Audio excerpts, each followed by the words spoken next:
大家好，我係 J.K。之前兩次咧都係講主圖嘅指標，今次咧就轉一下，同大家講講副圖嘅指標。嗱，依家下邊顯示出嚟呢個咧就係副圖嘅指標，我覺得呢個咧就係一個關於成交量嘅指標嚟嘅。嗱，副圖嘅呢個指標嗰個大細咧，就可以通過將個鼠標放喺呢個主圖同副圖中間呢條線，鼠標變成上下箭嘴嘅時候咧，我哋就可以拖動佢，將個副圖咧就變大嘅。今次我哋講呢個成交量嘅指標咧，就介紹一下嗰個我哋用到嗰個函數，叫做 VOLA Volume A， 括住係金額嘅。嗱，呢個函數咧，呢個成交量咧，如果主圖係顯示一啲指數嘅，唔係股票嘅，佢嗰個成交量即係呢個啦，其實係一個嗰個指數當係嗰個成交額嚟嘅。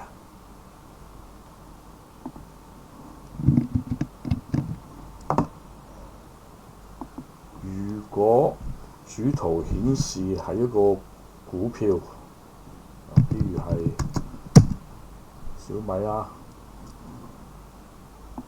咁佢嗰個成交量咧，就真係佢嗰個量嚟嘅，就唔係個金額嚟嘅。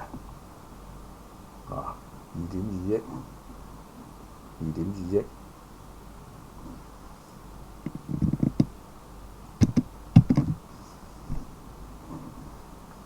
嗱，呢個個分別咧，就希望大家能夠留意一下。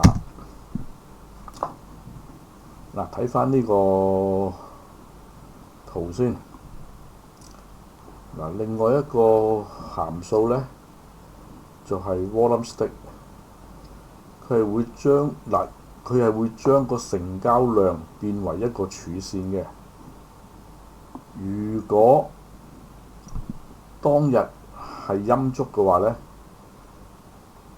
佢係會用綠色柱；如果當日係陽燭嘅話咧，佢就要用紅色柱嚟表示嗰個成交量。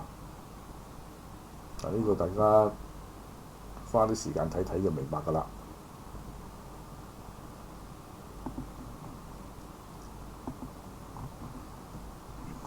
呢度咧就有6個成交量嘅形態：高低平倍梯縮。咁呢幾形態咧就喺網上面揾翻嚟嘅材料嚟嘅。依家咧就簡單介紹一下。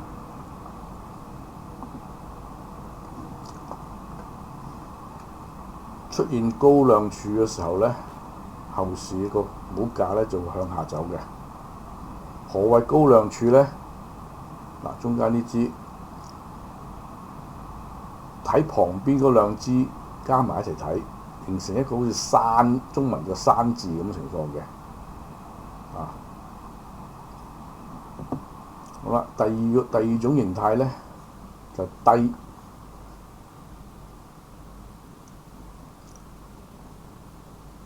形態出咗之後咧，後市就會向上嘅。呢個後市箭嘴嚟嘅。佢嗰3支就係咁情況，又係睇3支，不過形成呢個字咧就好似中文字嘅粒字咁樣啦。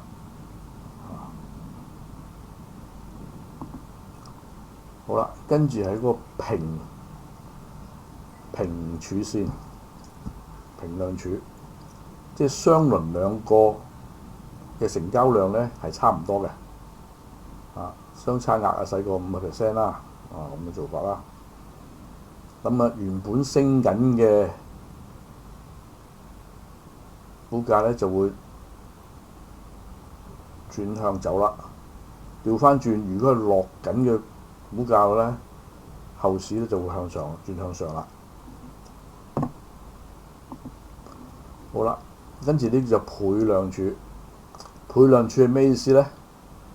即係話今日嗰個成交量係起碼差唔多大過前一日成交量一倍。咁啊，倍量柱後市咧就會向上嘅。跟住縮量柱咧係咩意思咧？就睇連續3日嘅成交量，連續3日嘅成交量，一日少過一日。咁後市股價咧係先持平，再轉上。好啦，最後一個咧就梯量柱，同樣係睇3支成交量，3日同樣係睇3日嘅成交量，一日多過一日。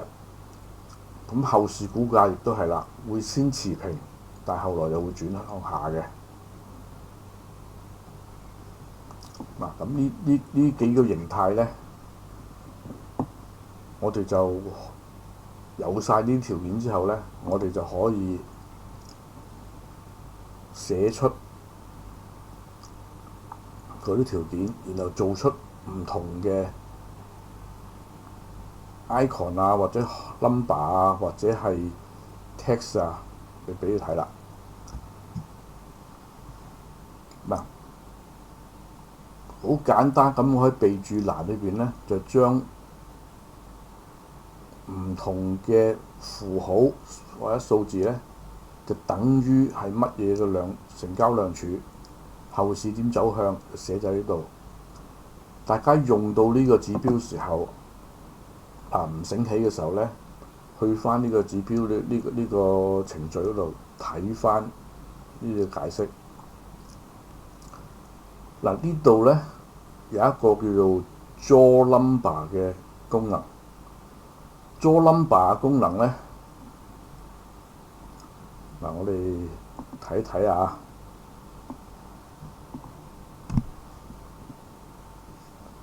函數庫，我哋打翻 draw number。過咗嚟呢啲取消咗佢先，陣間搞亂咗個程序啦。咁我哋 Ctrl A、Ctrl C， 我哋就打開個 Word。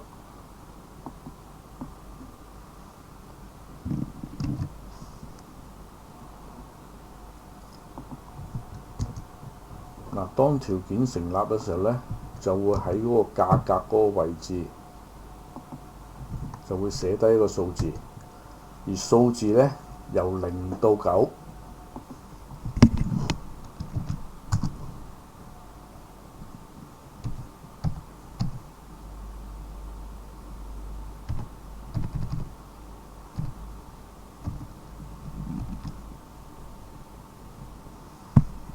冇其他數字係可以俾你揀啦，就係0到9嘅啫。嗱，依家呢度咧，佢就會有一個叫做 offset 嘅，即係移位。第一個 offset 咧就係水平移位，負數嘅話咧就向左邊，正數就向右邊移。offset 2咧就上下嘅垂直嘅移位，正數就向上，負數就向下。呢個大家要注意一下啦。嗱，高量柱同低量柱咧，我就用咗 draw number 嘅1同0代表，都係水平向左移位15點，向左移位15點，出嚟嘅效果咧，大家可以睇到啦。嗱，好似呢3條中間呢個咪高量柱咯，我就會做咗一個1出嚟。不過咧，呢個1咧就唔係對正，喺呢度參考嗰個柱嘅位，俾佢移一移過去。嗱，依家我哋係偏離15嘛。嗱，我哋睇睇，如果我哋加大佢個偏離值，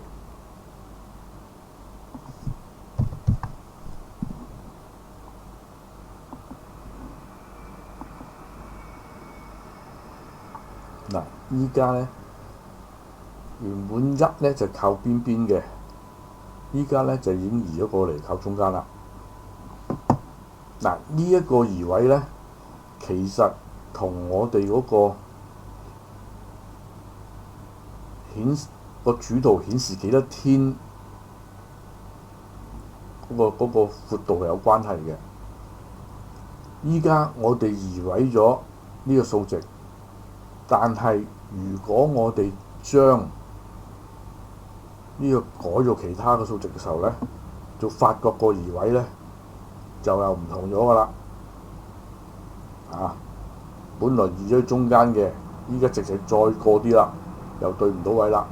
所以我哋編程嘅時候咧，要注意翻，我哋係用喺邊一個 time frame 裏邊嚟顯示嘅。嗱，一般嚟講咧，擺喺旁邊咧就已經明白㗎啦。嗱，另外講講，我喺呢度咧就加咗一條成交量嘅10天移動平均線，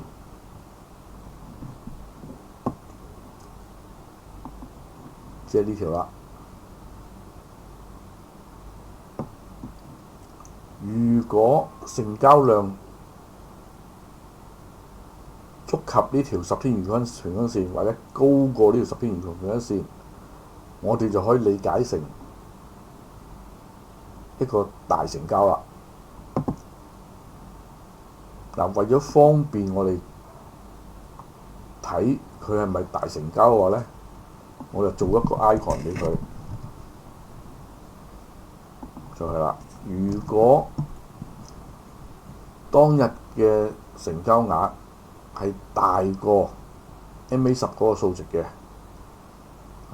或者等於 MA10 嘅數值嘅，我哋就會出一點，一個黃點仔。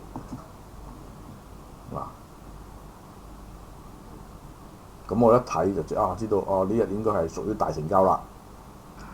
好啦，另外如果升市或者跌市有個超大成交嘅，咁係一個好強勢嘅市況出現咧，一般嚟講咧，佢都係會超過嗰個成交量嘅保力加通道上限。嗱，我哋呢度做咗佢嗰個，就係一個成交量嘅保力加上限先，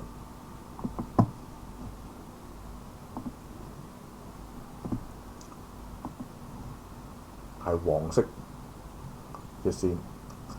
如果嗰個成交量係大過成交量保力加通道上限，出個 V， 呢個就係升市嘅時候。跌市嘅時候咧，就出個黑色 V， 咁一睇就明白㗎啦。咁就係大概率啦。出現呢個之後，後市就升啦；一出呢個就後市就跌啦。一跌完之後，佢就咁升上去。呢個大家理解大概率啦。呢個梯量梯量之後跌市呢啲係啦。大概率唔啱啊！呢幾個就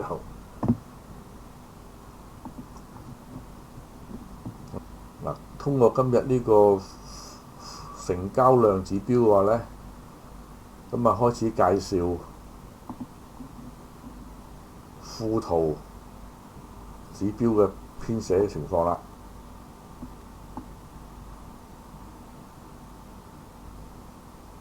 我哋縮放呢個副圖呢個位置咧，我哋能夠睇得到我哋嘅符號咧，就 OK 㗎啦。今日所講嘅成交量指標咧，就到呢度啦。多謝各位。